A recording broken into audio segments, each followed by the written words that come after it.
আশা করছি আপনারা সবাই জানেন বাংলাদেশের হিন্দুদের ওপরে কি ধরনের অত্যাচার চলছে সেখানকার কট্টরপন্থী মৌলবাদীদের দ্বারা। এর সাথে সাথে বাংলাদেশে ইসকনের যে সমস্ত সন্ন্যাসীরা আছেন তাদের উপরেও বিভিন্ন রকমের অত্যাচার করা হচ্ছে, মানসিক নির্যাতন করা হচ্ছে। এবং আজকের খবর অনুযায়ী বাংলাদেশে হিন্দু সন্ন্যাসী চিন্ময় কৃষ্ণ দাস তার আজকে কোনো রকম জামিন হয়নি, কারণ এই হিন্দু সন্ন্যাসীর হয়ে কোনো উকিলই সেদেশের আদালতে কেস লড়তে চাননি এই মুহূর্তে। কারণ যিনি এর আগে উকিল ছিলেন তিনি আহত হয়েছেন ভয়ঙ্করভাবে এবং তিনি হাসপাতালে ভর্তি আছেন। চলুন এবার আমরা প্রথমেই দেখে নেব বর্তমানে বাংলাদেশে কোন ধর্মের কত মানুষজন বসবাস করেন। তো প্রথমেই দেখুন বাংলাদেশে মুসলিম মেজরিটি কান্ট্রি, তো এখানে মুসলিম আছে প্রায় 91.04%, হিন্দু প্রায় 8%-এর কাছাকাছি 7.9%, বৌদ্ধ ধর্মাবলম্বী মানুষজন এখানে বসবাস করেন 0.60%, এবং এর সাথে অন্যান্য আছে 0.1, খ্রিস্টিয়ান 0.30। সো প্রথম হলো এখানে মুসলিম ধর্মাবলম্বী মানুষজন এবং সেকেন্ড পজিশনে আছে হিন্দু। বাংলাদেশে হিন্দু হলো এটা সেকেন্ড লার্জেস্ট এখানে কমিউনিটি।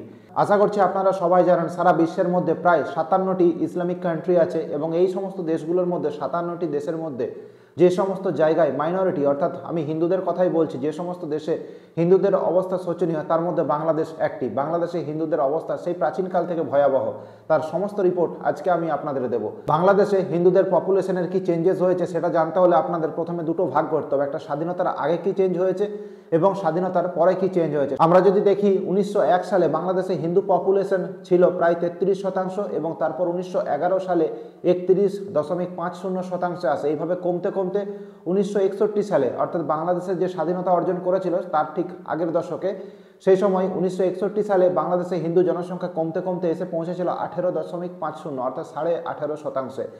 এরপর তারপর বাংলাদেশ স্বাধীনতা লাভ করে এবং তারপর 1974 সালে যখন যে জনগণনার রিপোর্ট সেখানে দেখা যায় 13.50% হিন্দু আছে এবং সেই 13.50% থেকে 2022 সাল অবধি সেই হিন্দুদের সংখ্যা এসে কমতে কমতে দাঁড়িয়েছে 7.95%। অর্থাৎ আপনারা বুঝতেই পারছেন স্বাধীনতার পর থেকে অর্থাৎ 1971 সালের পর থেকে 2022 সাল অবধি হিন্দু জনসংখ্যা কমতে কমতে 7.95% পৌঁছেছে, যেটা স্বাধীনতার আগের থেকে আরও 5.55% কমে দাঁড়িয়েছে।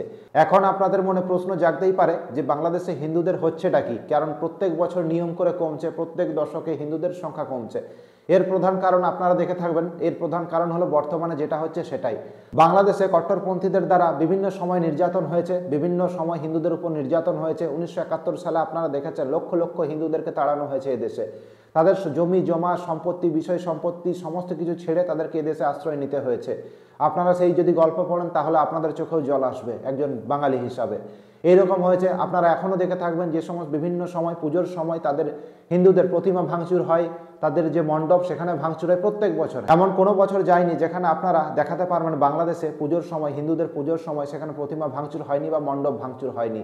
বাংলাদেশে খাতা কলমে অনেক আইন আছে, কিন্তু এই সমস্ত হিন্দুদেরকে ন্যায় বিচার দেওয়ার জন্য কোনো রকম আইন বাস্তবের মাটিতে দেখতে পাওয়া যায় না। এই সমস্ত কারণেই বাংলাদেশের যে সমস্ত হিন্দুরা আছেন তারা পালিয়ে যাওয়ার চেষ্টা করছেন, বিশেষ করে তাদের পালাবার একটাই জায়গা, সেটা হলো ভারতবর্ষের পশ্চিমবঙ্গ। কারণ ভাষাগত মিল আছে, কোনো রকম অসুবিধা হয় না, অথবা অন্যদিকে আসাম, ত্রিপুরা এই সমস্ত জায়গায়। আমি বারবার বলে থাকি আপনারা সারা পৃথিবী খুঁজুন, পৃথিবীর ইতিহাসে খুঁজে দেখুন, বাংলাদেশের মতো এত নিচু মানসিকতার দেশ আপনারা দুটো খুঁজে পাবেন না। কারণ এদের না আছে লজ্জা, না আছে এদের কৃতজ্ঞতা বোধ, এবং না আছে নিজেদেরকে উন্নতি করার কোনো রকমের চেষ্টা। যে ভারতবর্ষ না থাকলে এই দেশটা তৈরি হতো না, খান সেনাদের হাতে ধ্বংস হয়ে যেত, সেই ভারতবর্ষ কাজ চোখ রাঙাচ্ছে। এই হচ্ছে এদের আসল চেহারা।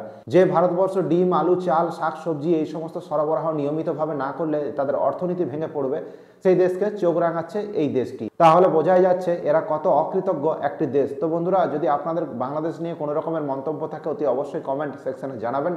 ভিডিওটি দেখার জন্য অসংখ্য ধন্যবাদ।